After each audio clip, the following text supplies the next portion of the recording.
Hey there, everyone. Welcome to Sociastrology. I am your host, astrologer Shannon Cunningham, and today we're going to be taking a look at the full moon in Cancer, which is taking place on the 3rd of January of 2026.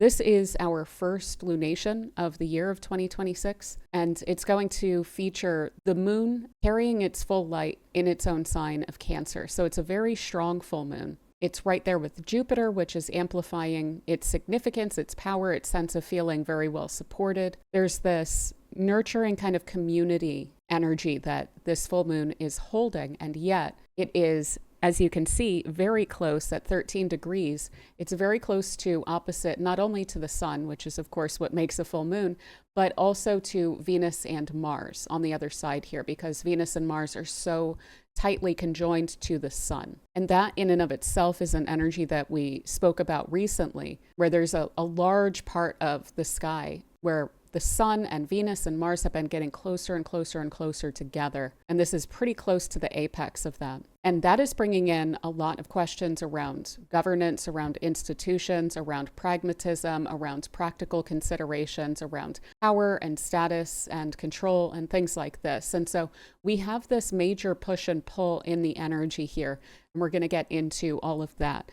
Additionally, then, we have a lot of planets are out of bounds at this point. So I'll explain in a little bit more detail about what that means. But in a word, it's that these planets are behaving unusually. They are unbound from the norms and rules that they're usually following. And so in that state of out of bounds, which is to say that it is outside of the range that the sun can go between the northern and southern hemisphere. So the sun can only go up so far north and down so far south. All of these planets are outside of that range. And so they behave basically outside of the rules of the sun, which they're usually obeying. So the moon is in that state. But on this other side, this is what's so weird about this triple conjunction here, is that typically that would say that the Venus and Mars are kind of serving the sun. They're under the beams of the sun. They're under the control of the sun, but they're actually acting outside of the sun's purview while they're in that state, which is very weird. We also have Mercury out of bounds too. So we're going to get into all of that. But before we do, I also just want to point out these dignities that we have in this chart. Nothing's debilitated in this chart, at least not majorly, but we do have some pretty strong planets here. For one thing, of course, the moon being in its own sign, it's in what we call its domicile. So it's very comfortable to be here, and it's also in its power. It's a full moon in Cancer. What could be better for the moon other than to have Jupiter there with it, which it has. And additionally, this Jupiter is also thrilled to be here. So Jupiter is in a condition that we call exaltation when it's in Cancer. So it is especially almost indulgently comfortable in this place. And it is in a really wonderful state to be able to support and affirm the heck out of any notions or any agendas, basically, that this moon in Cancer, this full moon in Cancer, may be pursuing. So the moon is strong, but it also has a really great friend there to help it out. On the other side, we also have then Mars is also in this state called exaltation in Capricorn. And so that basically means that the day-to-day effort, the actions that are being taken, where pressure is being applied, where the fight is, it's a long-term vision that it's pursuing, and it's not getting too terribly distracted. So we do have some kind of power hitters on both sides of this, and it will cause something of an imbalance in the energy. On a personal level, we're going to have to try and balance that out, but we'll also get into what that means politically and globally and socially and so forth. So let's start out by talking about these out-of-bounds planets. So again, that is the moon and Mercury, Venus, and Mars. And so when a planet is out of bounds, it's not playing by the rules. It's operating outside of the sun's jurisdiction, which basically represents societal norms, consensus reality. This is what we've all agreed is the norm, right? So these planets are operating outside of that zone. And yet what's weird is that the sun is still blotting out Venus and Mars. They are not visible in the sky, neither is Mercury. So we can't see these planets. And typically what that means is that the sun is really exercising some level of control and almost placing a veil upon these energies and utilizing these planets' energies mostly toward its own ends. And it may look like that on the surface, but these planets are not actually in the sun's corner here. They are actually working outside of the bounds. So on one level, this could potentially look like palace intrigue and false friends, basically, and especially around solar figures. So executives of nations and corporations and other institutions, celebrities, things like this. So presidents, prime ministers, CEOs, bankers, all manner of celebrities. So astrologically, we tend to refer to them as solar figures in the world, those that take up a lot of space and get a lot of attention. So I would not be surprised if it looks like there's a lot of power in the corner of powerful people during this period of time. But later in the month, we're going to get an interesting kind of situation where all of these planets, including Mercury, are then going to join up with Pluto in Aquarius. And I think we start to see things unravel a bit around who's a friend and who's a foe at that point. Even though there's this kind of rallying around the sun, rallying around these solar figures that we're likely to see in the world and even in our own lives, the people who take up the most space, it may look like people are just kind of assuaging those characters or appeasing those people. They're actually not really respecting the sun. The sun is not actually really receiving any respect here, which is very weird. And again, I think that once all of those planets get to Pluto, one after another, they're going to conjoin that Pluto at the end of the month. And we may start to see again some of those cracks there. So out of bounds planets tend to express their nature in this kind of pure, unfiltered form, not within the societal constraints. So Mars can be extra Marsy. This can be even violent. This can be applying violence in ways that are outside of the realm of control. So outside of the law, attacks, violence, war making, things like that, with no heed to, say, international law or international norms and things like this. We've already seen some of this. I hope we don't see more of that, but that can definitely be the case. Venus in Capricorn would wind up trying to be helpful, and people who are trying to be helpful and serve the basic needs of people are probably going to be using unusual methods as well, and possibly sidestepping some controls by doing so, by doing unexpected things or pursuing unexpected paths of being able to help people out. But also when it comes to this kind of transactional financial motivation and desire toward status, toward a specific kind of a lifestyle, people can also be really acting outside of the rules and the bounds to pursue that kind of a thing. Similarly, Mercury, which has to do with our thought processes, our communication, our media, transit, information, generally speaking, even education aspects of that can wind up coming into this. That's also not behaving within the norms or within the rules. So there can be this kind of creative genius, basically, that winds up coming through with that Mercury as well, but also cooking books or not following the rules when dealing with numbers or data or information, things like this. I feel like we're seeing a lot of this already in the world. And so I wouldn't be surprised if we're seeing more of that, or if there's stuff going on that level that is going to have more consequence later down the road. The moon as well is outside of the purview of the sun.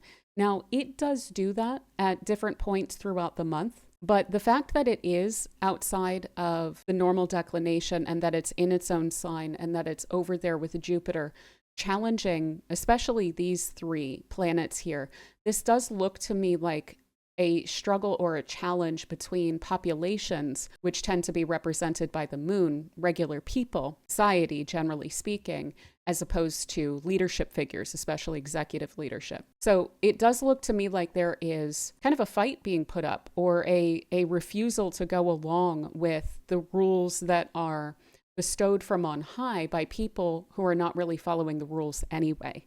So a refusal or an inability, even like a necessity to step outside of conventional boundaries here. If channeled consciously and by considerate, conscientious people who are aiming toward, justice and equality, and so on. This can be actually quite brilliant, but it can also create chaos if that's what someone is aiming at too. And for instance, nihilistic or cynical people could also act outside of the rules and be very contrarian and be very erratic and be very volatile and create some kind of social chaos around that as well. A lot of transiting out of bounds planets can also wind up correlating with cultural or political moments where norms are broken as well, like where someone steps out and then it causes this kind of knock-on effect as well, where a lot of people wind up stepping outside of norms and creating social breakthroughs, basically. But ultimately, it's about non-conforming, refusal to accept limits. In the case of the moon, this can speak to really strong emotional independence,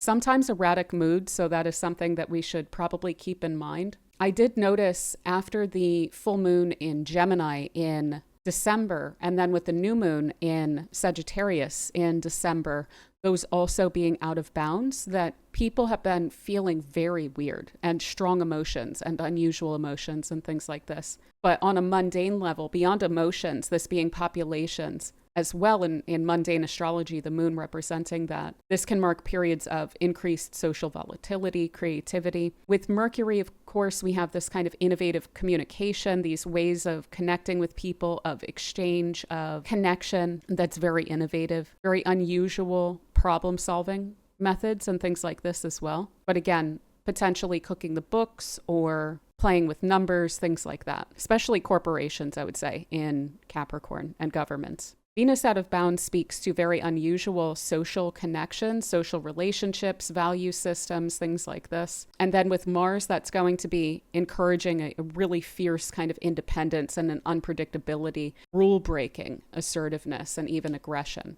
So we may see some stuff pop off, I have to say. Now, what's interesting too is that this moon is conjoined to Sirius, which is a really nice star in the sky, and it tends to elevate and to activate what it's touching. So this is, again, it's a very strong, very reinforced full moon sitting right there with a Jupiter, which is elevating and activating, and on a star that does that as well. So this can indicate a pretty high position or the elevation of populations, basically. So this would be, on some level, helpful to notions of democracy or the significance of populations, the fact that you do need to win over the population. You can't just buy elections all the time, right? But this star can also be really volatile as well. It can create anger or intemperance and danger as well.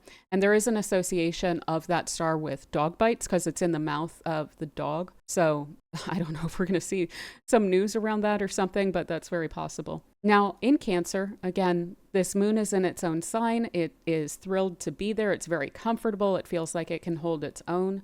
And it's bringing its fullest light to Jupiter in its sign for the first and the only time that it's going to be there as a full moon with Jupiter for about 12 more years. And that's because Jupiter is only in this sign for a year. So there is this really intense emotion and passion here. There's this sense of overflowing care, which is conflicting with a sense of self-serving transactionalism. And populations, I think, are going to be really confronting leaders and those managing the insularity of leadership, too. So I'm not sure if, for instance, in the States, sometimes there are these town halls and things like this that leaders hold, and populations will really directly confront them and yell at them and things like that for not supporting healthcare or things like this. Maybe we see something along those lines around this time, and I would not be very surprised about that, because Cancer, if we really want to look at the moon as the populations in mundane astrology, which that's pretty much always what it is representing, is the everyday affairs, regular people, populations, those that make things run. In Cancer, then, we have a lot of the kitchen table issues of populations. So matters of families, of healthcare, of food, of housing, and the efforts that are required to create that sense of security and comfort for regular people. That's what's going to be spoken about during this period of time. And on the other side of that, we have matters of taxes and corporations and status and governance and so forth. And so we see that direct confrontation there, where the populations are likely to feel very emboldened during this period of time. Maybe that dog's mouth as well is that kind of the biting of the words too.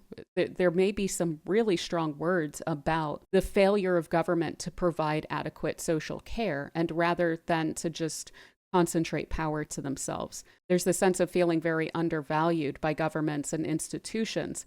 But again, the fortune is on that side of the populations during this period of time.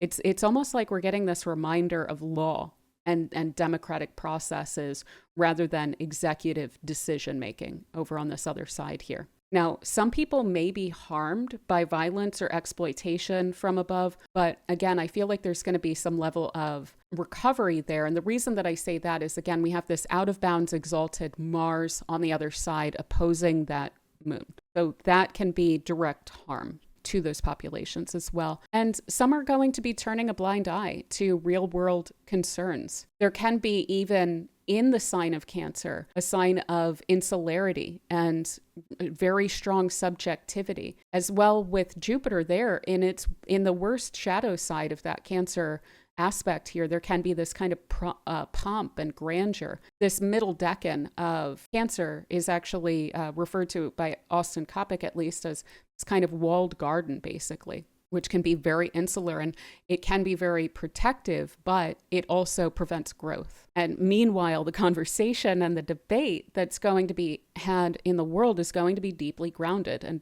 focused fully on those kitchen table issues. So I think it's going to be really quite interesting. I did look up the geography of this lunation, and it does seem to be relevant to Ukraine and the Uranus-Neptune conjunction of the EU, because of the EU coming into force. What was that, like 93, when that conjunction was at its strongest? This triple conjunction is right on that conjunction. So that's speaking to the ideas and the innovations of the EU as well. Not to mention, this is also, this full moon is on the sun of the United States. So there may well be something here about Ukraine, EU, US, we'll see, but it may even just be more compartmentalized, like relevant to each of them in turn.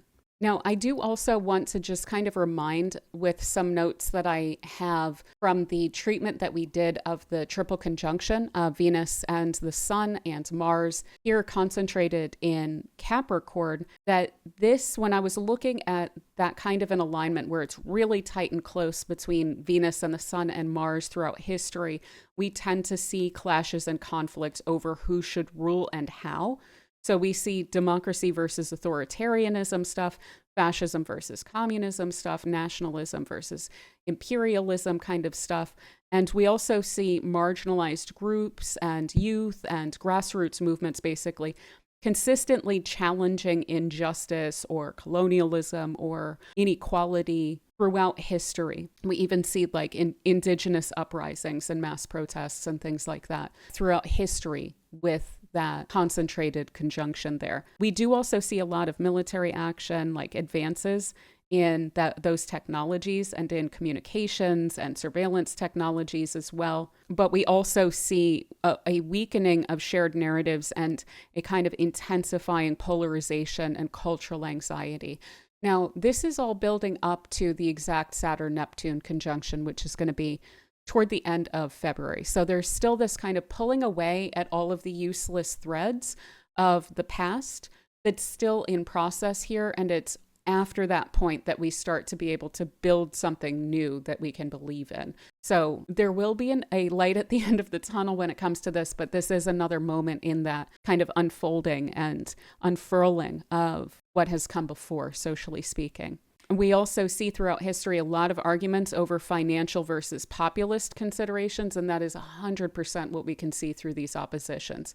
So on the Cancer side, we tend to see this more population-oriented, well-being-oriented politics versus out in Capricorn, this more financialized kind of consideration. That dichotomy may be framed this way either between or within coalitions as well. So I would imagine that the debates and the arguments are going to be along those lines. Motherhood and parenting may even be a topic, or gendered arguments with the way that the moon is in Cancer and Venus and Mars are there together as well.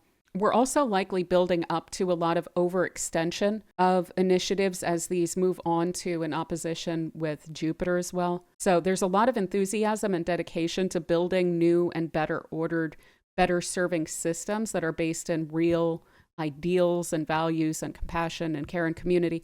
But there's also probably some bitterness over how to control or direct those initiatives or how to structure them for the long term, basically, through this period of time. And keeping in mind that this is also relevant to the entire world, the whole planet. This isn't just for the US. So on a collective or personal kind of level, before we get into the sign by sign, the way that this is going to be impacting all of us together is that there's a potential for a lot of reasonable and sustainable growth with all of these planets in the cardinal signs. And then also the fact that this is separating at this point, this trine between Jupiter and Saturn. But Saturn is in Jupiter's sign, which is to say that Saturn is working towards similar ends as Jupiter right now. It is trying to bring some sense of order and cohesion, but it's doing so in a very bumpy way and in a weirdly fed up way, if I do say so myself, the way that that seems to be looking right now. But that Saturn, in turn, it's ruled by Jupiter, but it is ruling all of these planets in Capricorn. So it's almost like this is a very productive opposition here that we can work with in our own personal lives in order to create what probably looks in a lot of cases like a work-life balance. So there's something here about the path forward versus where we're coming from and looking at maybe where things can be a bit more ideal and the adjustments that we can make on a very practical level in order to make our lives flow properly while remaining productive and remaining also human beings and not just human doings, right? There is a huge amount of subjectivity in this as well. There's a lot of enthusiasm. There's a lot here about emotional well-being, really acting on passions as well and feeling very fired up. But the thing with that is that it could wind up leading to burnout if it's not tempered or sustainably applied. So that is something that we need to keep in mind. That's always a bit of a risk with hard aspects between Mars and Jupiter. But with both of them exalted, we're probably going to feel internally like this is sustainable. This is fine. I'm enthused. I want to utilize this energy and utilize this moment of inspiration to get all these things done and wind up really overextending ourselves. So that is something to keep in mind. Try and pace yourself through this period of time. So working through the process of identifying those growth areas, which we can sustainably apply our dedicated effort toward. There is this desire on both sides for security and stability, but there may be some matters of status that wind up arising. And I'm not sure that that's necessarily the best way to go. I guess it's going to be kind of personal for a lot of us. But again, just try not to forget the emotional well-being aspect of this. Even if we are kind of pushing to climb ladders or to create a greater sense of status for ourselves, not forgetting those emotional connections also being really important, and also the emotional aspects of motivation being really critical for ability to sustain output. If we're not inspired, that can become really difficult. Additionally, just generally speaking, there's this huge focus on the Capricorn-Cancer axis in our natal charts. And that's what we're going to be mostly focusing on as we go through sign by sign to look at this. But this is going to have us feeling generally pulled between two weirdly challenging to each other yet complementary aspects of our lives. So for instance, that's the nature of an opposition where they're kind of dealing with similar topics, but they're approaching it very differently. So with Cancer and Capricorn, these are the areas where we seek security and stability. On the one hand, through creating a sense of practicality and responsibility and fulfilling our obligations and being very serious-minded. And on the other side, by nesting, by creating a comfortable environment in which we can feel emotionally safe and secure as well. So that kind of complementary energy, it's going to be hitting us up in different aspects of our lives, but that's going to be the general feel of what all of us are dealing with. Additionally, I will say that because we have so many planets out of bounds, I wouldn't expect for things to go as planned or to go as we expect. things are unusual. It's a weird time. We can see that in the world, but that's also in the ether. So I wouldn't necessarily overly rely upon things playing out the way that they typically do or getting the typical responses that you usually would to certain things. People may also feel like they're being really self-centered at some points. There's a huge amount of pulling in energy around the luminaries during this period of time. And so a lot of people are really going to be focused on producing for themselves in their lives and their lifestyles, and then creating a sense of comfort for themselves. Now, those that are in close circles and proximity to us, I think there's going to be some consideration there. And the higher level of Jupiter in Cancer should be universalizing some of that care as well, where there is some consideration of, well, people generally speaking should be treated with respect. But again, I wouldn't necessarily rely upon that being something that we notice a whole lot during this period of time. I think that there's going to be a lot of personal argumentation, a lot of personal push and pull between people on the global stage and potentially on the personal level as well. But yeah, I think that is pretty much what I have for this lunation. So before we get into the sign by sign, I just want to say thank you so much for spending this time with me. And if you don't mind giving the video a thumbs up or giving it a hype, I really greatly appreciate that. It helps the channel a lot. And do consider sticking around by subscribing for future videos. We tend to look at transits like this from a global perspective, from a collective perspective, and then taking it through the signs. So if that's something that interests you, do hit the subscribe button. And there is also information in the description box below about personal readings and membership perks, like weekly forecasts and monthly courses. And I do want to thank so much the members of this channel for your support. So thank you so much to Angel Niblock, JJ, Michelle Howell, Deborah Keel-Leavitt, Patrick McKenney, Jody, Anne-Marie, C. Rezer, Peace Out, Rachel Windholtz, the Z-Man 1291, Aya, Lynn Newman, Long T Standing, the Nelson Cat Maya, Connie DiMartino, Dolly Geezy, Mango JT, B Love, Startlingly True, Grace, Psyche Lloyd, Noah, Aquarian Antiquarian, Susan Martin, Chad W, Jonathan Mason, David LaRosa, Adrienne K, SP, Teresa Jones, Sherry Leas, Horse Dog Dog Notebook, Nioke Beam, Justice League Pie, Ashley Gonzalez, Create, Gales Tarot and Astrology,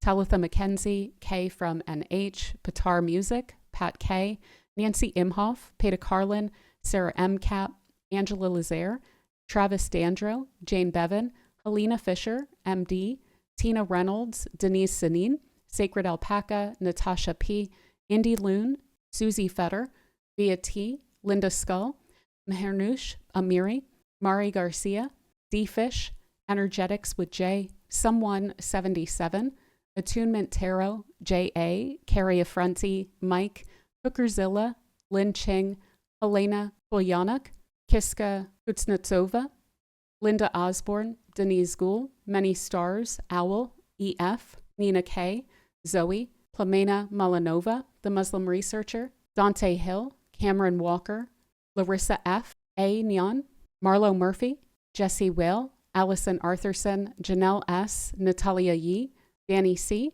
Bonnie Harlan, Janet McCann, Gamine, CPT Alpha 12, Alina Bloomgarden, AC, Bryson Taylor, D. Polina 1, Mina Dobras, NG, Sydney, Rebecca Cortez, Pat Doty, Ricky Dandridge, Brandy Williams, Allison Elliott, Lisa Newcomb, Mason HKW, Rach Angel, Adya, Freya, Willow Raven, Psychics and Mediums, Nobody Important 7879, MA, Parakeet Virgo, I don't know quite how to pronounce that, Nat Catnip, Shane V, Jesse, Aaron Pedersen, Shell Hawkins, Amanda Emmons, Brenda Tucker, This Is It, My Friend, Tracy Gerdine, Malcolm Sen, Sabrina Simon, and JL. Thank you all so much again for your support. Much love to you all. And without any further ado, let's get into the sign by sign.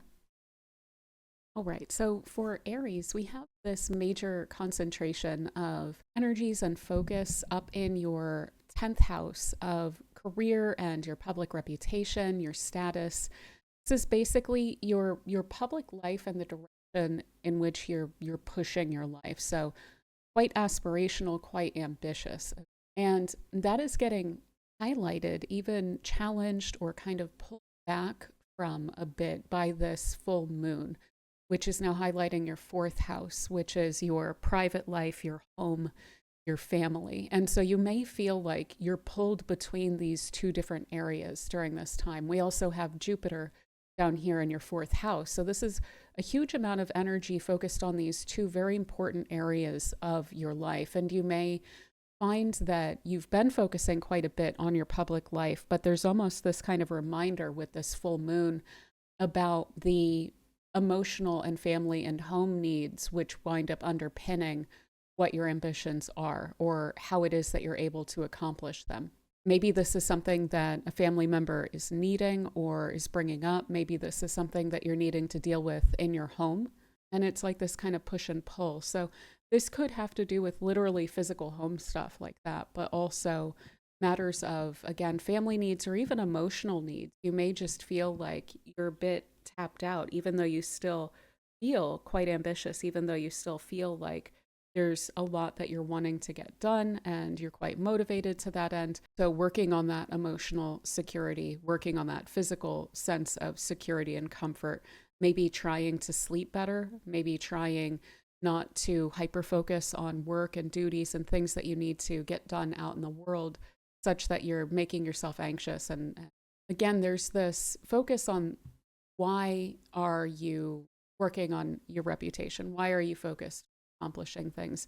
Why are you focused on getting things done? And the emotional underpinning of that being either to provide for your family or to give yourself a greater sense of physical and material and emotional security. So there's that kind of, there's just a reminder here with that full moon of don't forget where Jupiter is, just because it's in retrograde right now, just because it's a little bit more internalized, just because maybe it doesn't seem like there's an overt, maybe even external demand that you spend more time either with yourself or with your family or at home or something like this, that it's still really important to come back to. There may even be some family expectations or some family dynamics or things that are needed within your family that are influencing either your professional choices or your capacity, basically. So again, maybe someone is needing help and you're needing to take some of the focus away from your working life, or this could be some input that's coming in from either directly a family member or just looking at your family, looking at your roots, looking at where you're coming from and internalizing something from that. Maybe it's wanting to break a barrier that hasn't been broken before in your lineage, or maybe it's wanting to follow in the footsteps of a parent, or maybe it's wanting to avoid some of the pitfalls of a parent, or maybe it's even looking at where you have struggled to individuate from your family at this point. Maybe you're needing or feeling the need to even explain some of your professional choices to family, something along these lines. I will say, if there is a high pressure kind of situation or a moment in time where you feel like you're able to make a really wonderful impression within your working life and you're really just wanting to focus on that, I wouldn't be too shy to explain that to family members. If they're placing a lot of pressure on you or if they are having a lot of needs, I would communicate as much as you can about the external pressures that you're under as well. And maybe the fact that this, again, may be a temporary thing as we have this group of planets moving through for about a month. This can also certainly speak to when it comes to the authority that you express, when it comes to how you do your work. There's a lot of wanting to do things of really good quality with these placements here. A lot of motivation to show up really well, to be very responsible, to put your whole effort and energy into perfecting your craft and performing well. And there may be aspects of authority that are playing into that as well. And yet this full moon coming back around to where we have Jupiter in Cancer, which is much more sensitive. It's much more emotionally aware and considerate, conscientious, even again, sensitive to your own emotional needs, sensitive to vulnerabilities, wanting to take care of vulnerabilities. and make people feel safe, there can be this kind of reminder about how that can help you in your professional life as well, to remind yourself of that caring, compassionate, sensitive aspect of what that authority is rooted in. But yeah, I think that that is a lot of what I have. I do really hope that this full moon treats you super well. And thank you so much for spending this time with me. All right, so for Taurus, we have the full moon in Cancer is taking place in your third house. And that has to do with your local connections, your community, your neighbors, your everyday life, basically, as well as communication, exchanges, connections, things like this, as well as your mind, your thought processes. And that is going to be opposite to this group of planets that you have highly emphasizing your ninth house, which has to do with the higher mind, higher study, philosophy, teaching, international connections, travel, things like this. So it's basically that which is outside of what's familiar to you, whereas the third house generally is within the bounds of what's familiar to you. But they both have a lot to do with intellectual considerations. There's documentation in the third house and legal considerations in the ninth house, things like this. So you're likely to have a huge emphasis on your thought process or on how it is that you're connecting with the world during this period of time. And so I think that there's going to be a bit of a tension there between this growth that you're pursuing quite seriously and quite intently and with a lot of determination. Growth when it comes to your experiences, when it comes to your mind, maybe even specifically to do with education or something like this, expanding your horizons. And then there's this kind of reminder that's coming in about not forgetting to connect with that which is already around you, or not forgetting the value of what's familiar and the emotional content of those connections as well. Because you're likely to be questioning your own assumptions or scrutinizing your own opinions throughout this period of time. And yet there's a reason that you came to those conclusions. There's a reason that you have that focus. And a lot of that comes from those familiar environments, family or community, things like this. So there's this kind of questioning going on within your mind about you and your potential and your place in the world versus your view of yourself within this close group and their views of you and so forth as well. So there's this drive to develop your beliefs, to develop your philosophy, to develop your worldview and your experience of life while still respecting the value of that which you've learned up until this point. Now, also, if you are learning or teaching, if you are a writer or if you publish your views in any way, if you are a mentor, if you are an authority figure, there is likely to be this kind of emotional undercurrent to those experiences throughout this period of time.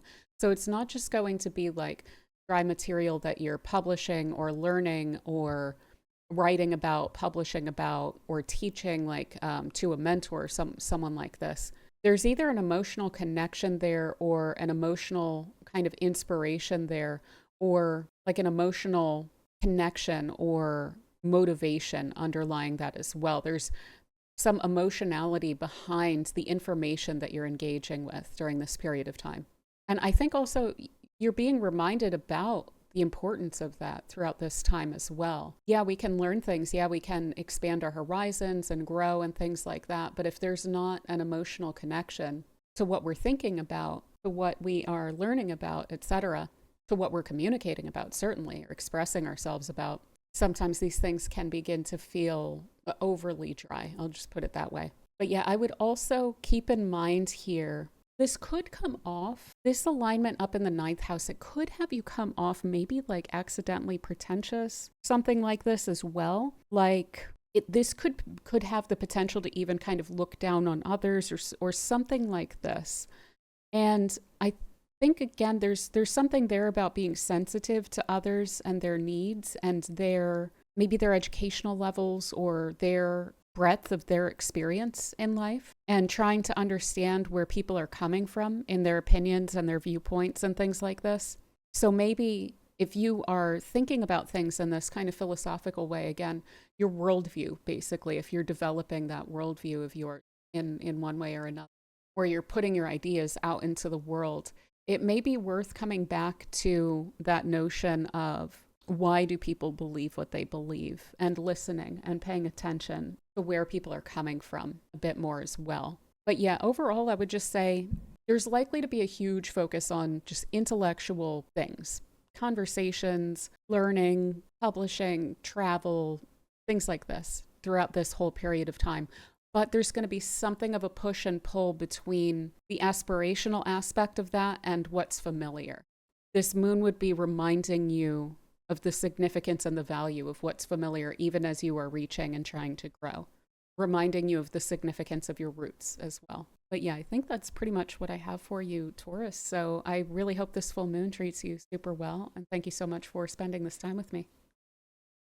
All right, so for Gemini, we have the full moon in Cancer taking place in your second house of personal security, personal resources, as well as your emotional values. And that is opposite to a bunch of placements that you have very strongly emphasizing your eighth house. And this has to do with a lot of the same things: security, resources, values, and things like this. But this is where it has to do with other people. So where it is that we can become entangled with other people, dependencies that can be built up either emotionally or materially, commitments that we make to people, but also specifically other people's resources and their values. So security and values themselves are going to be a major part of this focus, but it will feel like there's a bit of a push and a pull. Throughout this Capricorn season, there's going to be an especially strong focus on shared resources. So your business partners, banks, taxes, insurance, clients, debts, things like this. There's a strong motivation to deal with that area, either to tap into those resources or to deal with any sort of debts or outgoing stuff and just kind of get it done and over with. But then we also have this moon coming through, and it's going to line up with Jupiter that's also in the second house of yours, which has been encouraging a lot of internal or personal security on your end, and a focus on your own resources and your own self-sufficiency, your own self-reliance, things like this. So there's kind of a push and pull here. And on a more esoteric level, I also look at these oppositions between the second house and the eighth house as highlighting questions around how much you value yourself versus how much you look to others to affirm your value. So that may also be an underlying aspect that's going on here too. And I will say, if you feel any difficulty when it comes to your emotional response to financial situations or material situations, to look at, are you maybe overvaluing the quote unquote like material basis of your value versus your intrinsic value? And that may be one of these questions that's coming up with this full moon. But yeah, so a lot of questions here, a lot of focus on security regarding shared versus personal values. So again, that push and pull between how other people see things and what other people value versus your own notion of that. And we can struggle to just carry our own values because of the fact that we're social creatures. We tend to compare ourselves to others quite a bit. And that is, the eighth house is one of the places where we can wind up doing that. We compare ourselves against the values and valuations of other people. And that's another form of, maybe like a more esoteric form of a debt, if we feel like we're falling short of other people's expectations and things like that. Now, additionally, emotional dependence could wind up conflicting a bit with material independence, or vice versa. Material dependence could clash with emotional independence, something along these lines as well. The encouragement by that moon and by Jupiter, which by the way is going to be hanging out in your second house for longer than any of these placements will up in your eighth, these are encouraging, reinforcing the significance of your own values and your own value and your own independence and your own self-reliance and self-sufficiency. So that's ultimately what this is going to wind up coming back to. And a lot of that is going to be rooted in emotion, because you have Cancer there. Your emotional response to feeling secure or not feeling secure on a material basis. But again, I think that there's a reminder here that even though it looks to me like you're trying to be super responsible when it comes to financial considerations, to come back to that notion of intrinsic value And of course, independence doesn't have to mean that you don't have your life intertwined at all with other people, or that you're not sharing resources with other people, but just that your values are your own. There may even be some issues here around providing or nurturing, and the emotional resources that are available, that are on offer, either from you to others or vice versa. So do you feel adequately supported by those around you? Do you feel like you have an outlet for your desire to take care of other people emotionally as well?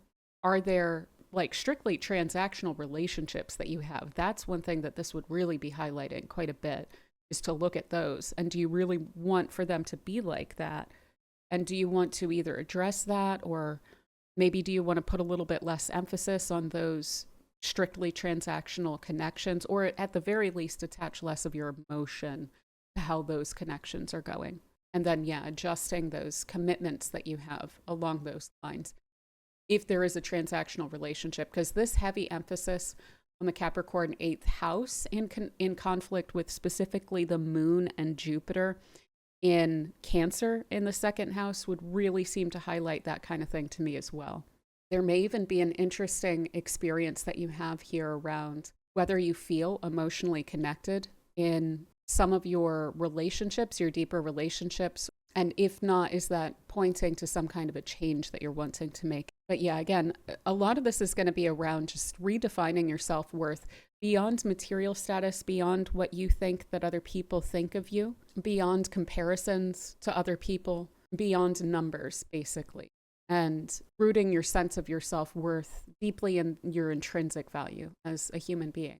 And also valuing your emotion, valuing that aspect of life more so than just the kind of cold hard facts, the transactional aspects of life. But yeah, I think that that is a lot of what I have for you, Gemini. So I do hope this full moon treats you super well, and thank you so much for spending this time with me. Right, so for Cancer, we have the full moon in Cancer in your 1st house. And this is the house of yourself, basically. It's your personality, your identity, how you carry yourself, your physical body. It's basically all aspects of you and what makes you you and how you show up in the world. And it is fundamentally relational as well. And it relates most strongly with the 7th house, which is where we have this group of planets that are really highlighting and emphasizing the 7th house. And that is the place of, quote, the other people, especially one-on-one connections. So the marriage partner tends to show up here, but also business partners, close friends, the people that you are interacting with directly. This can also have to do with other parties in a lawsuit, even, that which you're kind of looking directly at. So there's a push and pull here for sure. There's a bit of a needing to focus on those connections and taking those very, very seriously. And yet receiving this reminder basically from the moon about, but how do you feel about these things? So there's, again, a lot of maturity, responsibility that's demanded in your relationships. And I would imagine that you are actually quite motivated and very willing to put all of that in and to handle your aspect, your part of relationships very well, to show up for other people. There's probably, though, going to be a lot of demands on you and on your time. Whenever we get a bunch of planets piling up in the 7th house, that often looks like there's a lot of people who you're kind of needing to deal with. So a lot of people reaching out, needing things, or reaching out for advice, or clients that you're dealing with, and so on and so forth. So it's a lot of dealing with people. And with Capricorn out there, again, taking that all quite seriously.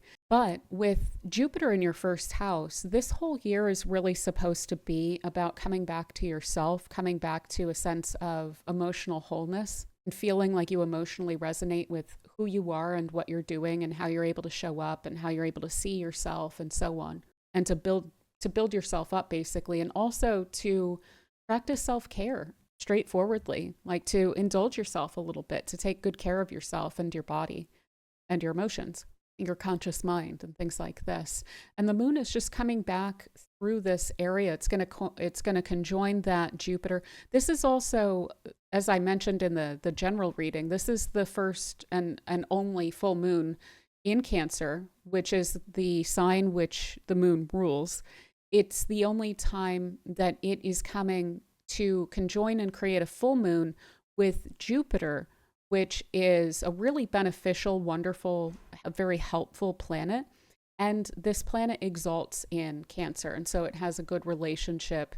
These two are both beyond thrilled to be here. So it's a very, very nice alignment, but it's the only full moon that we get throughout this period of time that you have Jupiter in that place as well, the only full moon in Cancer. So it's coming through to basically remind you of this place, to really bring its full light to that Jupiter, which is also retrograde, which indicates that there's something interestingly introverted about the focus that's being called for with these alignments. And this is about how you're feeling, how you're viewing things, how you're feeling, how you are wanting to approach things. So this is definitely a time to, while not neglecting your commitment to others or your responsibilities to others and so forth, to make sure that you are very much carving that time out for self-care and to give back to yourself emotionally, and maybe even to weigh up, looking at this kind of seesaw vibe here that we have, weighing up how much energy of your own that you put into your relationships versus that which you hold for yourself, versus that which those you're connected to provide to you versus how much they hold for themselves. Things like this. So I wouldn't shy away from those questions throughout this time. You're very much encouraged to be asking those. This should also have you feeling pretty emotionally supported, just generally speaking, by, what's going on in the ether, basically, like energetically, emotionally supported. And so that kind of emotionally regulated and yet emotionally rich presence can also wind up attracting in some genuinely serious partners. It's like when you are truly valuing yourself, then you're able to get a lot better or more quality interactions from the outside as well. But yeah, again, a lot of this is going to be around boundaries. Both of these signs have a lot to do with boundaries as well. Saturn is very good at erecting structures, deciding what's acceptable and what's not, and taking that very seriously as well. And then Cancer, being kind of a defensive sign, it does put up a bit of a boundary, and it will try to do so in a way that's compassionate and gentle and not too loud, but it does emphasize the need to kind of protect the vulnerable aspects of yourself as well. So yeah, building up a sense of mutual respect and healthy boundaries in your relationships throughout this time should have them feeling a lot more satisfying and a lot more grounded, and should have you feeling a lot more like yourself and like you're able to be your best self, your most authentic self. Yeah, I think that's pretty much what I have for you, Cancer. So I hope that this full moon treats you super well. Definitely enjoy it. It's a very special one for you, and only full moon that we're getting while Jupiter is also in Cancer there. So yeah, I hope you enjoy it. And thank you so much for spending this time with me. All right, so for Leo, we have this full moon in Cancer taking place in your 12th house. And this is a pretty interesting house. It has to do with your subconscious, but it also has to do with things that can feel outside of your control. This is also where solitude shows up in our charts, that time that we spend on our own, away from the world, kind of hidden away. It can be the things that we hide from ourselves or that we hide from others, but it can also have to do with health considerations and personal challenges and things like that. Now, this is opposite to this grouping of planets that is highly emphasizing your 6th house. And your 6th house, you'll notice, is a bit opposite to that, both literally, and it's also with regard to your public activities and duties and that which you are responsible for and that you take care of, that you have to get done, errands, schedules, things like this. It can also have to do with health, and it can also have to do with some other kinds of challenges. So I will say, if there has been any sort of health stuff coming up, we'll just kind of talk about that aspect of this first, because these houses do kind of split into that, like mundane versus esoteric considerations, and then health stuff. And the 6th house has to do a little bit more with acute health symptoms and things like this. So you may be taking very seriously, desiring to get on top of a health thing.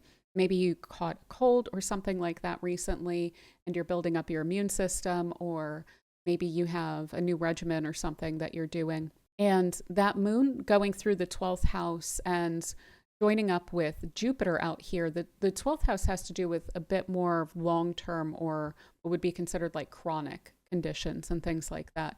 And there's a lot of help on that side there to look at and see what's going on with your physical health and how that might be able to be improved. Or additionally, how emotional aspects or subconscious aspects may be underpinning or complicating that a bit.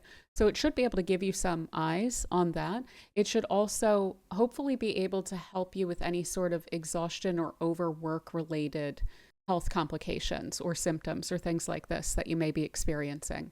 So if you do find yourself really overworking throughout this season, that moon coming through the 12th house is a big reminder to just make sure that you're resting, that you're spending some time on your own, that you're able to engage in a sense of emotional release of your day, of the energies that you've picked up on throughout the day.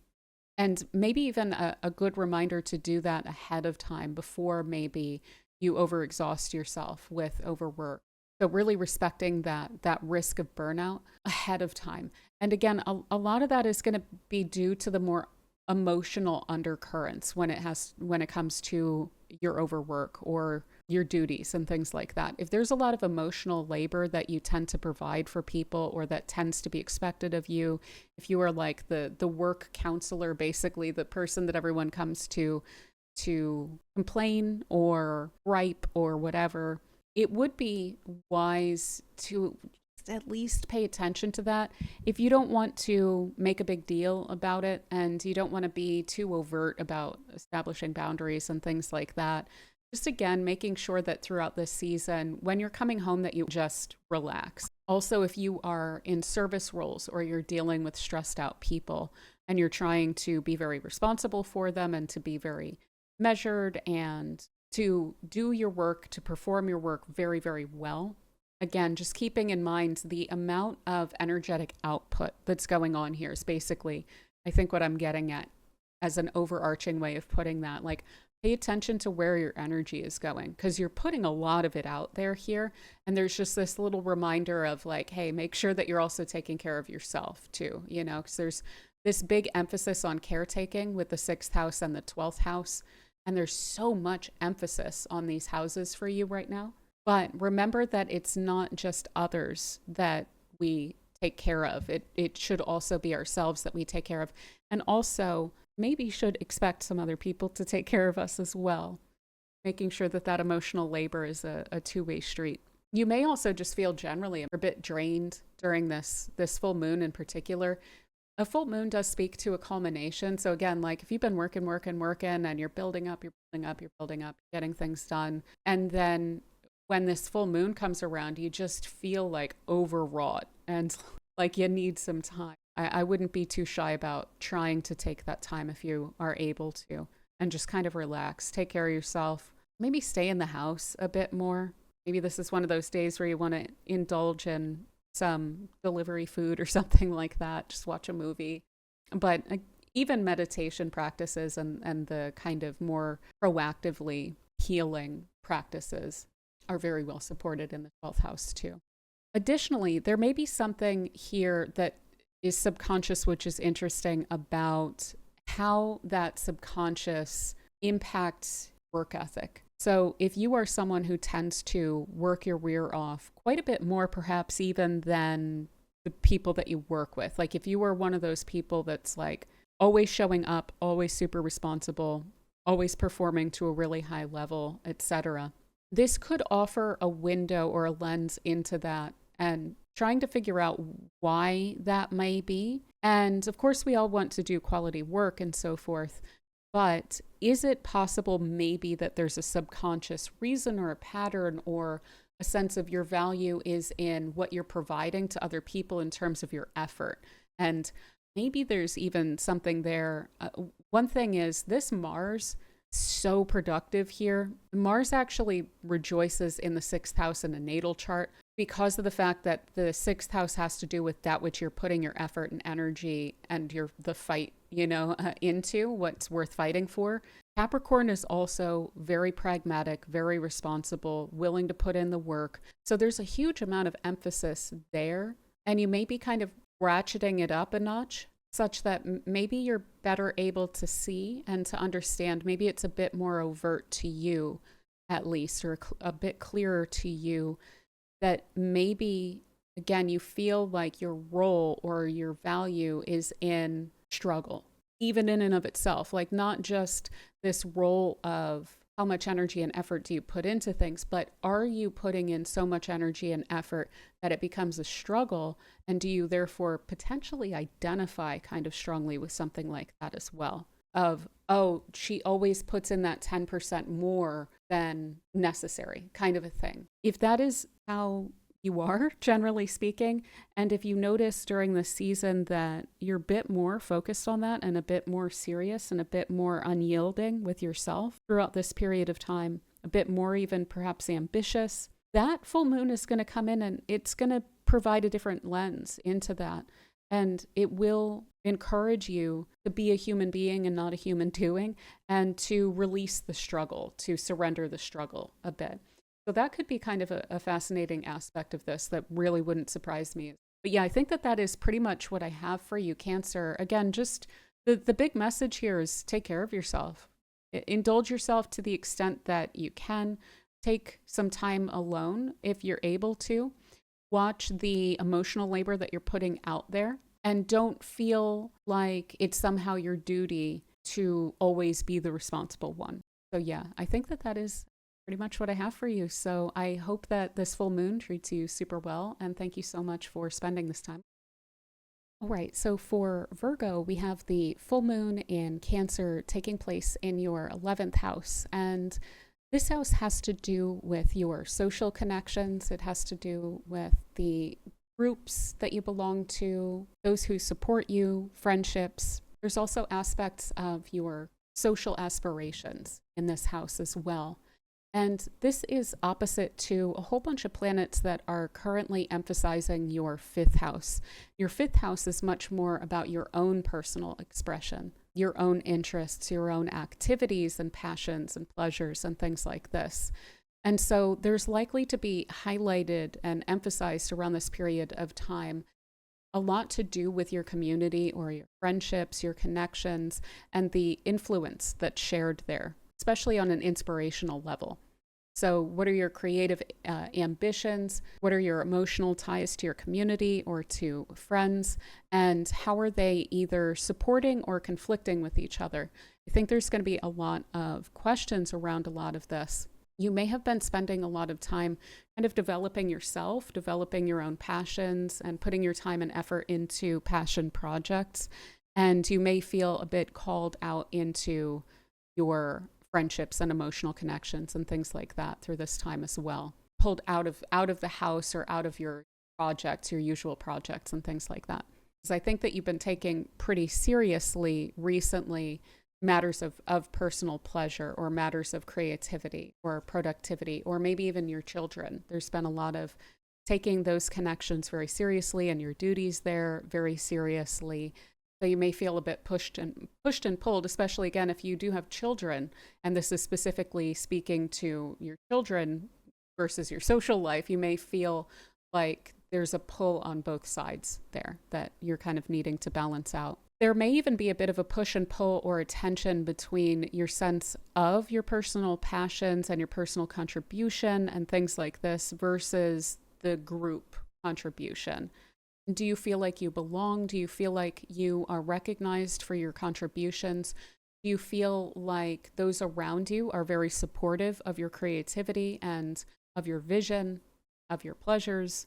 Or do you feel like sometimes you sweep those things aside in order to either fit into a certain role that you feel like you need to play, or a certain scene that you feel like you need to fit into, or Maybe there's just some kind of social pressures there. Social expectations is a big keyword for me when it comes to the 11th house. And when it comes to the 5th house, sometimes we can deal with some inhibitions, some personal inhibitions based on what we think that other people expect from us. And so we can feel like we're not really being authentically ourselves because we're trying to project an acceptable image. That social acceptance is a big thing with the 11th house as well. So that may be something that really comes up here quite a bit. And usually my advice there is just to try to be as uninhibited as you can while still being respectful of other people. And there's a lot of support of that kind of thing through this period of time as well. Not to mention, there is a lot of support of social recognition with Jupiter transiting this house all year, but especially with this full moon coming through and really re-emphasizing, or even feeling creatively inspired by an inspirational like aspiration, basically like working on a creative project because there's something that you see of your future to do with that, or that's going to be utilizing that. There's also here a lot, I'm sure you've noticed that I've used the word inspiration a lot. There's a lot of meaning created between these two, and these are very spirited houses. And so there's this desire to create something that's meaningful and pleasurable to you, but that also has some function or some purpose, or usefulness isn't quite the word. It's almost like wanting to inspire or help other people with something that is very meaningful and passionate for you as well. And maybe that has something to do as well with children, your influence on children. You may also just really be desiring to inspire other people or to lift their spirit. So you may be filling a role of a major cheerleader, or at least someone who's trying to remind others, maybe because of the political state of the world or something like this, with things being kind of hectic. Maybe you are the person that is building people up and saying it's going to be okay. It's going to be all right. Let's kind of get our emotional energy a little bit higher.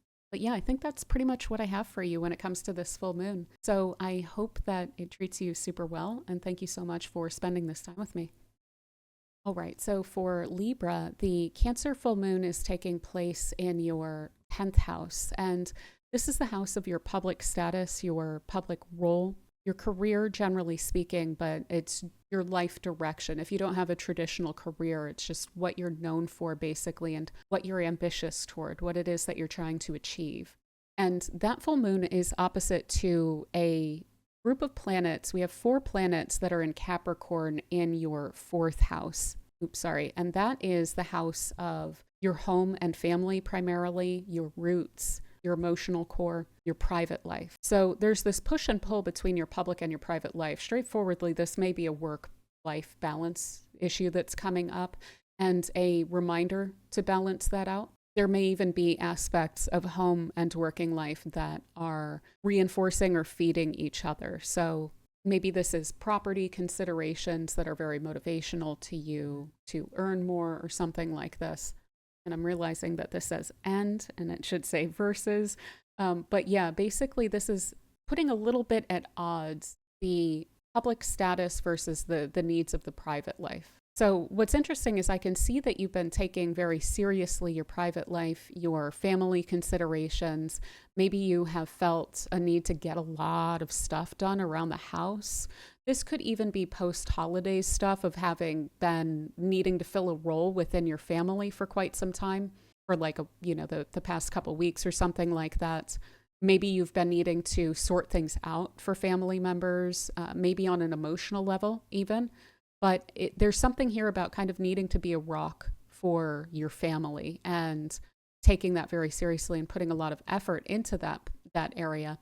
Maybe even feeling quite motivated to make some renovations or something like this, or to plan something regarding your home. But there's this kind of reminder about what it is that you're reaching for, what it is that you're ambitious about, and your reputation and your work life and things like this. So this could even be like coming back to the office or something like this. I mean, this is almost right away after the new year. So maybe you took the time of the holidays off or something like that. And it's like, okay, back to reality. But I don't see you coming back to that in a frustrated way. There is a sense of really, really strong fulfillment when you have a full moon conjoined to Jupiter in Cancer. These are both very well dignified in this place, so this should be quite beneficial to your reputation. The moon is at home in Cancer, it rules this sign, and Jupiter exalts in this sign. So they're both thrilled to be there. They're both thrilled to be there with each other. They are very much mutually reinforcing and beneficial to each other in this place.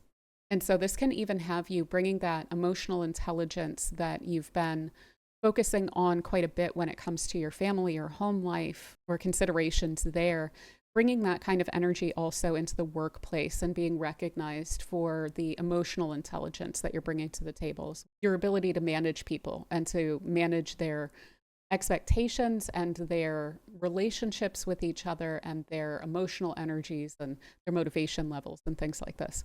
I mean, there may even be something that you've been noticing with family members that's kind of inspiring you to bring that energy into your working life as well. Like maybe there's a really good example or great influence in your family, but they may also be encouraging you when it comes to your life direction as well. There is this tie between family and career here. So they may be giving you guidance, or they may be what you are feeling driven to provide for, and that could also be inspiring you when it comes to your work life and your ambitions and things like this.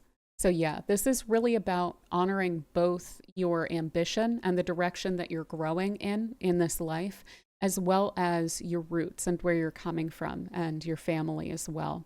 But like I said, there's very likely to be, through that period of time right around the new moon, first week or so of the new year, some work-life balance questions. And I think you're going to feel like you're pouring a lot of your heart and your soul and your energy into both areas. So do try to pace yourself if you can with all of that. But yeah, I think that is pretty much what I have for you, Libra. So it looks really nice, very excellent.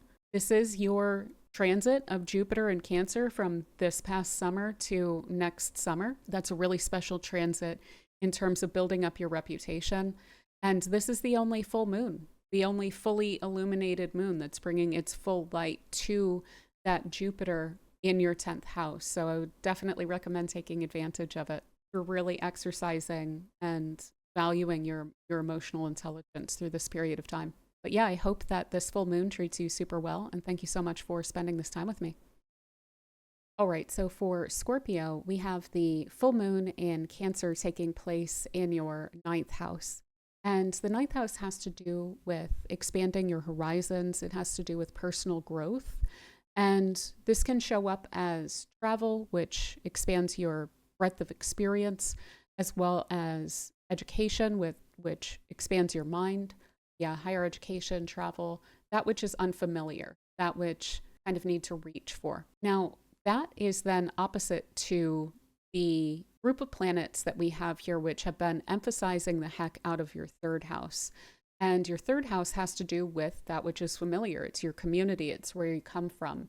It's the people, places, things around you. It's your everyday communications and connections with people. It also has to do with your thought processes, your communication style, writing, all of this kind of stuff, opinions, basically. And so there's this reminder after this major emphasis on that which is familiar, taking care of and taking responsibility for making sure that everything that's around you is all sorted out, that everything makes sense, that everything's clear, everything's taken care of. The plans are sorted. So then there's this reminder about reaching for more, reaching for greater cohesion, reaching for greater possibility. It's like once you get that everyday stuff kind of sorted out, which I think you're focusing on quite a bit during this season, this Capricorn season, when we get that full moon in Cancer, it's almost reminding you of what is inspirational, what is beyond the ordinary, what is beyond the familiar for you.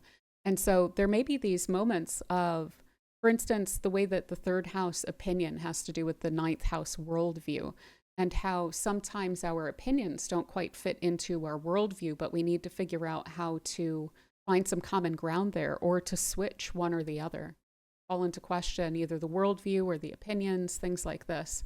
This could also be focusing quite a bit on writing and learning and taking in information, But then this reminder in the ninth house to put that then out there, to express that outwardly, to publish that. There's a lot here about your mind and your ideas and your intellect that's getting really highlighted. And there's a bit of a push and pull. There is a bit of a tension there, but it's just trying to really emphasize these aspects of mind and experience for.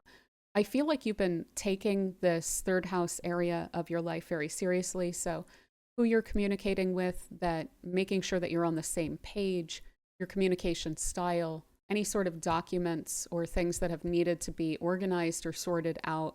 I feel like you're pretty much on top of that. Then coming back to, okay, now what is it that I want to do? How is it that I want to push myself outside of my routine?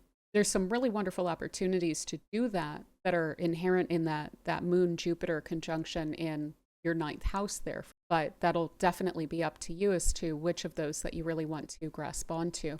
And again, there may be some attachment to philosophies or cultural roots, and your worldview, or maybe the information that you're getting from afar or from unfamiliar sources or something like this, is coming in and kind of shaking up your worldview a bit as well, and shaking up those attachments to your cultural roots. And I would just say, as far as that goes, to try not to feel too guilty about that. If you're kind of stepping outside of maybe what your family or your community typically believes.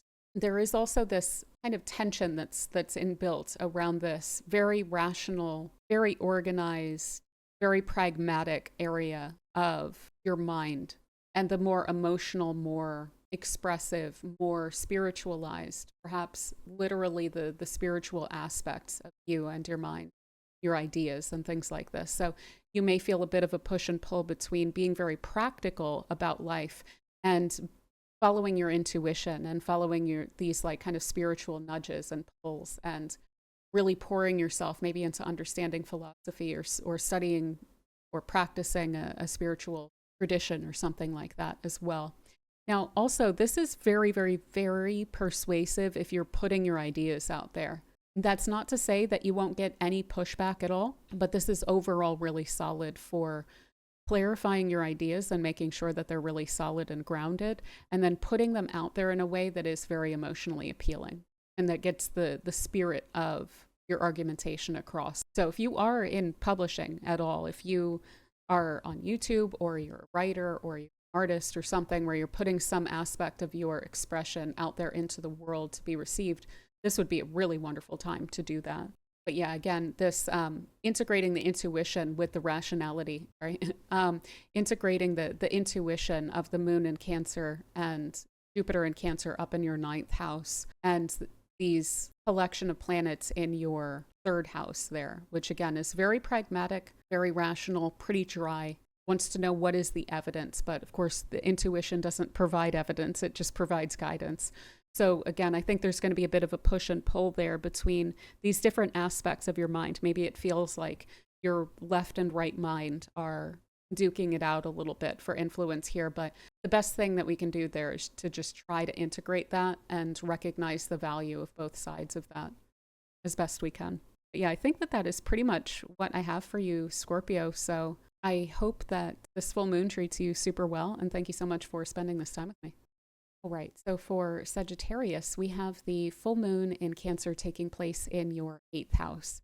And this is the house of matters of security and finances, resources, things like this, when it has to do with other people. So this can be shared resources. It can also be clients or people who pay you or people who you pay. This can be debts that you owe. This can be taxes, because then that's your and government money, getting mixed together. This can have to do with specifically a marriage partner's finances, or those of anyone that you are tied to where your resources are connected in some way. This also has to do with vulnerability and dependency as well. Codependency, interdependency, so whether it's healthy or not, that shows up in this place as well. Commitments to others can also wind up showing up here. And I also find the emotional and psychological health or lack thereof of those that we're connected to also tends to show up here as well. And that is opposite to this big group of planets that are transiting through your 2nd house right now. And this has been bringing throughout Capricorn season a lot of focus to the second house topics, which are a lot of those things, but on a personal level. So your own security, your own resources, self-reliance, your finances and income, and so forth. So there's a push and pull there, certainly. It looks to me like you've been working on and focusing on material self-sufficiency and emotional self-sufficiency quite a bit throughout this Capricorn season, as well as taking very seriously what you value and why. There's a real desire with all of these placements that are here to understand what it is that's motivating you when it comes to your values, and to want to have that like clear and aligned and almost holistic in a way where it makes cohesive sense as to what you're doing in the world, what you value, and how you're being rewarded for what you do in the world. Now that can be complicated because we don't live in ideal societies, right? Especially when it comes to money and things like that. But getting to a point where you at least are very comfortable with your side of all of those things. And again, a lot of that can be just kind of building yourself up, building up confidence, building up a solid foundation for yourself, and taking that very seriously. You may have even been budgeting quite a bit and taking your financial stability seriously in that way, or looking at learning about money, or maybe this has to do with the fact that tax season is coming up, or that, you know, maybe some tax documents are finally coming through and you're able to assess all of that. And you've been looking at, okay, what does it look like I'm going to have this year or something like this, versus what am I going to have to pay out, and what is due to others, and what is due to me from others. And maybe there's a reinforcement there and not just a conflict. You may feel strongly like you really want to pay something off. Like that's part of what this is really taking seriously, is like, I just want to be done with something as well, like done with some debt. Maybe done with a tax thing. Maybe you're just wanting to get that finished, over with early on in the season and have it behind you. But beyond all of that, this can also like kind of supercharge or really bring a huge amount of focus. If you work with clients, or you freelance or anything like that, or you work in a business partnership or something along those lines, there's a huge emphasis on that kind of thing, where your personal finance and that which is tied to others, that's also really highlighted by this. But again, the emotional aspects come into the picture here as well. So there will be questions about how self-sufficient, how self-reliant are you emotionally? And when it comes to your own values, do you know what those are? Are you able to really nail those down and know that there's not a lot of undue influence on that? Are there people that are dependent upon you that maybe you're trying to free yourself from, or vice versa? Those are questions that are likely to come up to kind of a head around this period of time. Those are likely to culminate around this time. So there being a shift or something that you're needing to deal with when it comes to those kinds of situations. But again, dependency. So do you trust people with your emotions? Do you trust them with your resources? Are there, and I don't just mean people in general, but like individuals that you're tied to, are you wanting to build that trust? Are you wanting to build that sense of togetherness and commitment to each other? Are you wanting to build up a sense of interdependence? Are you wanting to maybe address some codependency and see if there's an ability to get that in a healthier direction in a specific connection? This is really helpful to all of those things, because you've got this, like, I feel like you know you're good, you know you're fine in and of yourself, but there's the cherry on top of then being able to rely upon others as well and to trust others. And a lot of that is really rooted in the fact that you know that you're good regardless. And so it's not as mission critical, right, to make sure that other people are behaving in a certain way if you're going to be dependent. Is there any fear of loss of someone that winds up coming up? Is there any fear of loss of resources if you were to commit to someone? Things like that are likely to present themselves pretty overtly throughout this period of time, to be looked at, to be dealt with. So if there is anyone close to you that you just feel like you don't trust, or you just feel like there's something off, and your motivation isn't instinctively to build the trust, but rather, man, I wish I could get out of this situation or something like that, there should be an opportunity to do that around this period of time in a way that's somehow emotionally supportive and sensitive to them as well. Maybe there's even an opportunity to offer some support to someone that you're wanting to offer help to. Jupiter and the moon in Cancer out in the 11th house is quite generous. And these other placements would say, you know where your resources are, you know what you have. And so you would know if you're able to spare. And I don't think that you would be likely to go too overboard with giving during this time because of the fact that we have that anchor point of these placements in Capricorn too. So yeah, you may be able to get a sense of real emotional satisfaction as well through being able to help someone who's in need. But yeah, generally speaking, emotional honesty is going to go a hugely long way throughout this season, and especially where there's any sort of notions of trust or dependence or interdependence or financial considerations or security considerations coming up. And I feel like you're on top of your finances, but it's probably going to be a theme. It's probably going to be something that you have your mind on quite a bit throughout this period of time. But yeah, I think that that is pretty much what I have for you, Sagittarius. So I do really hope that this full moon treats you super well. And thank you so much for spending this time with me. All right, so for Capricorn, we have the full moon in Cancer taking place in your 7th house. And 7th house has to do with other people, kind of generally speaking, but especially your close one-on-one connections with other people. So your romantic relationships, your business partnerships, your close friendships, and those that just have that kind of one-on-one connection with you.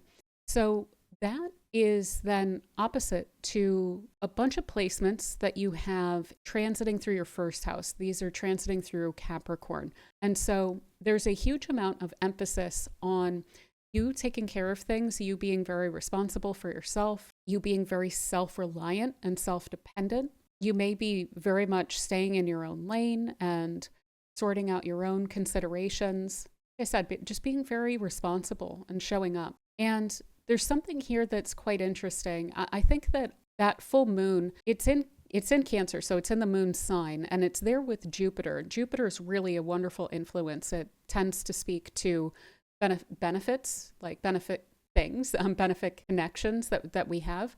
And to have that transiting throughout this year from this past summer through to the summer of 2026 through your 7th house can incline other people toward you favorably quite a bit. So to have these both here can absolutely indicate that you being responsible, staying in your own lane is getting very well recognized by other people. And that there's this almost moral support or emotional support from those around you to what it is that you're trying to personally accomplish, your own personal goal. So you may feel very supported, like weirdly supported throughout this period of time and encouraged, basically. But you may also feel like, okay, you're trying to stay in your own lane, you're trying to do your own thing, you're trying to be responsible for yourself, and then other people keep needing stuff. And they may be a bit trying at times. These two can both be a bit self-indulgent. And so if that's how people are showing up, is that it's not so much that they're encouraging you emotionally, but that they're showing up and saying that they need things emotionally, that they just need things in general, that they need attention or they need your help or something like this, or that they want to do things and maybe you're trying to accomplish certain personal goals. You may feel a push and a pull there, so you may feel that you're trying to be very, very disciplined about certain things, but that you're being challenged in that by the expectations for emotional labor of other people, or demands, basically the demands of others, or the expectations, just generally speaking, of other people, and wanting to meet those. I don't think that there's any sort of frustration around meeting expectations or anything like that. I think it's more so a matter of how much energy and focus do you have. So you can be appearing very stoic throughout this period of time with Mars and the Sun and Venus and Mercury moving through this Capricorn 1st house. But you may also be, with the moon and Jupiter out in that 7th house, there may be this yearning for emotional connection, for nurturance, for partnership, for people to build you up. And so there can be that kind of encouragement to like, okay, expand now your horizons a bit to other people because you've taken care of what you need to take care of. So there's probably not a lot of excuses for not reaching out to connect to other people. But it looks to me like you may actually be quite surprised by the amount of connection that's available. And yeah, you may also find that it's not just you showing up and taking care of things and being responsible that is enough for other people. So that is something to keep in mind, is that if you come in this very pragmatic way to your connections, and for instance, maybe if someone explains something that they're struggling with, and your natural response is, okay, let's figure out a solution, and they're really just kind of wanting emotional support kind of a thing. So those connections are definitely requiring that emotional presence, that emotional element. And you may find that there's a really wonderful opportunity for a lot of growth through a sense of vulnerability and emotional reciprocity in those, through opening up. And also recognizing that you need more than just to be responsible and to take care of things, but also that you do need that emotional nurturance and support as well, and that ability to be vulnerable. So yeah, I think that is pretty much what I have for you. And so I hope that this full moon treats you. Thank you so much for spending this time with me. All right, so for Aquarius, we have this full moon in Cancer taking place in your 6th house. And this is a pretty mundane, everyday life kind of place in the chart. The 6th house has to do with our activities, our work, our tasks, our duties. It's basically the things that we have to get done and that we have to do and put our energy in. So the day-to-day aspects of our working life certainly show up here, errands, things like that. There can also be elements of health and well-being that show up in this place too. And that full moon is opposite to a group of planets that you have in your 12th house, because they're all transiting Capricorn. And so throughout Capricorn season, there's this focus on solitude, on getting kind of right within yourself, of taking a lot of responsibility for what's going on for you emotionally and spiritually and subconsciously, psychologically, etc. So there's a lot of focus on cleaning up what's going on behind the scenes for you. And yet there's then this reminder to come back out into the world, to ground yourself out in the world and in activity. You may also be working very hard behind the scenes, or working very hard like on your own, and then need to do some teamwork aspect of your work as well, to like contribute to a group project aspect, because this can also be where teams show up, coworkers and things like this. So connecting the work that you've been doing to the work that other people have been doing, or getting back connected with others and working on team projects and things like that. There's also a lot here about public life or work life mostly, and private life downtime balance. So it's a bit of a work-life balance, but it's more along the lines of emotional well-being versus your duties that need to be balanced out a bit. So what are the emotional demands? What is the emotional focus? If you're doing a lot of healing throughout this period of time and you're taking that quite seriously, that may be pulling some time away from some of the tasks that you're usually focused on. And if you are focused quite a bit on the tasks and things like that, you may be called to spend some time in quietude and just kind of relaxing and taking some time out, etc.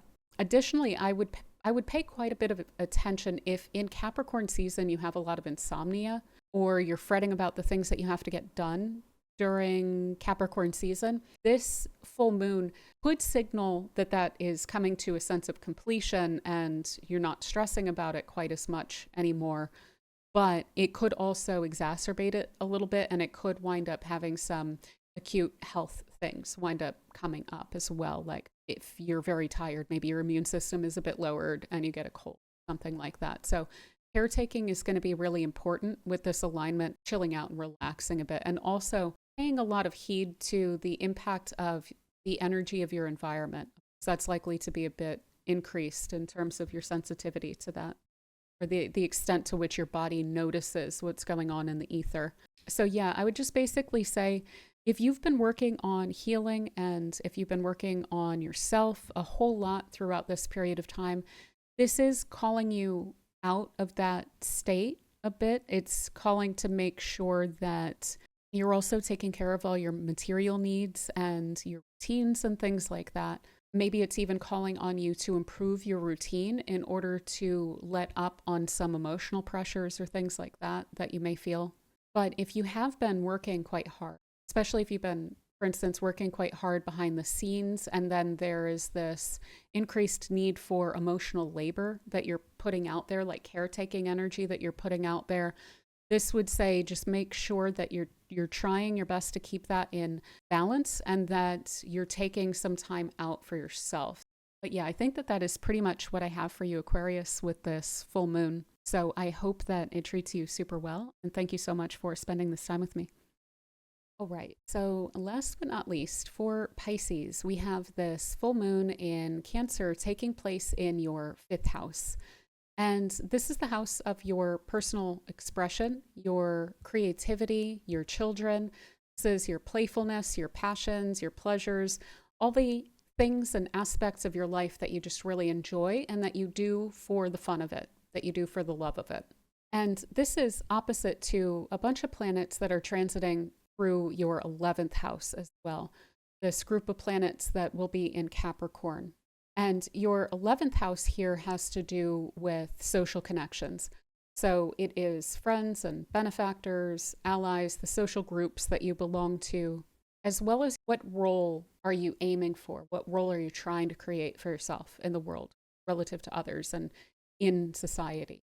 This is also a major place of social expectation to me. And so when I see these oppositions between the fifth house and the 11th house, that does always raise to my attention any sort of questions around inhibitions and what you feel like the social expectation is upon you to be a certain way or to like certain things. So that may come up through this period of time.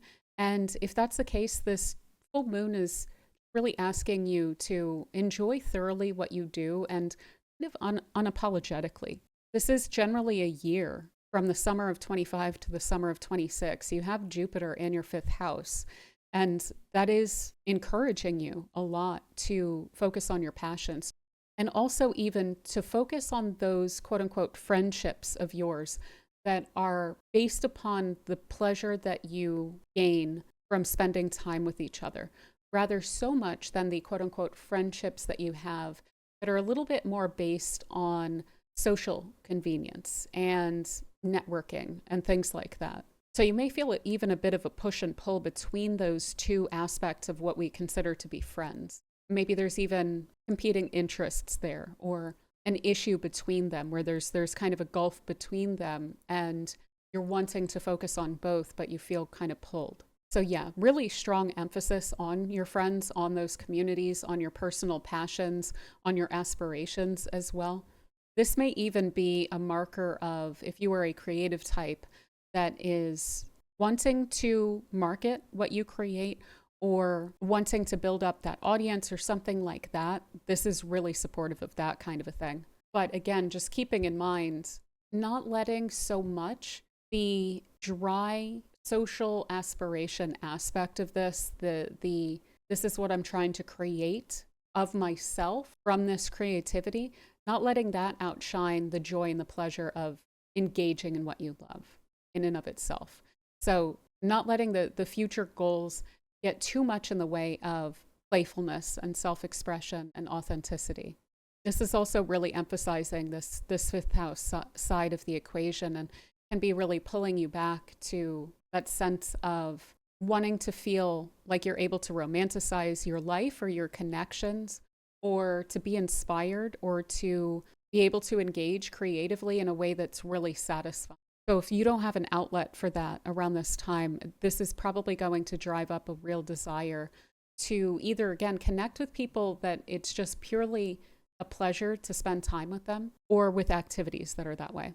With this stellium is what this is called, this group of planets up here in Capricorn in your 11th house, there is this really strong desire and motivation throughout Capricorn season to build something really lasting and to build something that is going to garner social attention or garner some kind of social status, or to build a group or to build a community or to build attention around a cause or something like this.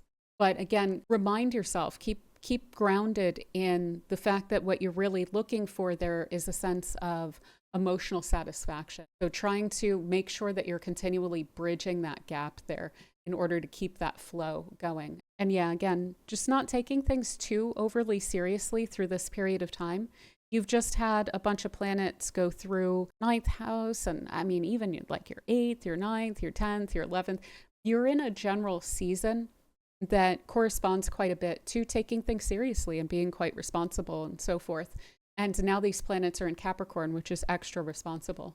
But again, just remembering to come back to this place of joy and hope and fulfillment and playfulness, and maybe even interacting with children around you can help with that quite a bit, or engaging in those really wonderful, emotionally supportive, personally encouraging of your own natural expression kinds of connections that you have around. Yeah, I think that is pretty much what I have for you, Pisces. This is a really nice one.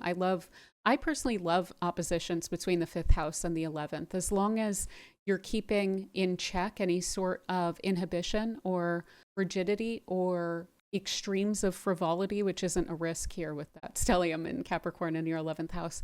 They tend to go over pretty well. So I do hope that this treats you super well. Thank you so much for spending this time with me.